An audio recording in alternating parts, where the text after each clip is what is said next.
Pinas. Sir, kamusta naman po si Kat? Anong assessment niyo sa kanya, yung improvement niya after the injury? Well, naka 7 months na si Kat sa rehab. So, okay naman yung improvement niya. Naka-jump na siya, naka-sprint na siya. Ngayon, nag-sprint siya. So, siguro a few months or maybe a month, magta-try na siya mag-hop test. Pero hindi pa kami sure. So, depending pa dun sa kung ma-clear siya ni Doc, pwede na siya. So, pag napasa niya yun, yung hop test, then, yun, pwede na siya go back to training.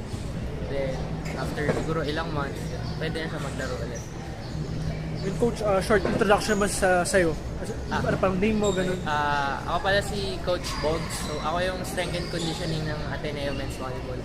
So, ako rin yung nagpapa-skills na training kay Kat right now. Kanina coach, nakita ko yung spiking niya. Okay naman, di naman siya naging rusty after the absence. Parang ginagawa niyo lagi yun.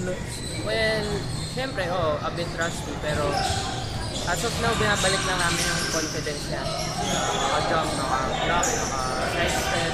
Yung basic movement sa volleyball.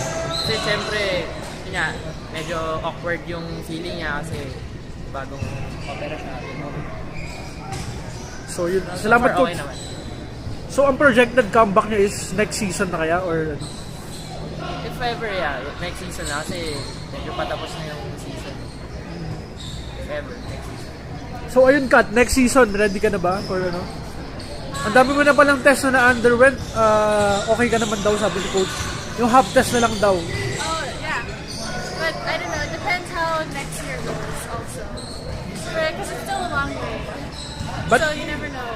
are you determined to go to the lengthy process and pursue that goal na to be part of the team? Yeah, I'm just going with every month. I'm not gonna like push myself yet because it's my third, so I'm more cautious. Yeah. But of course, I still do therapy every day. So if I'm healthy by next year, then why not?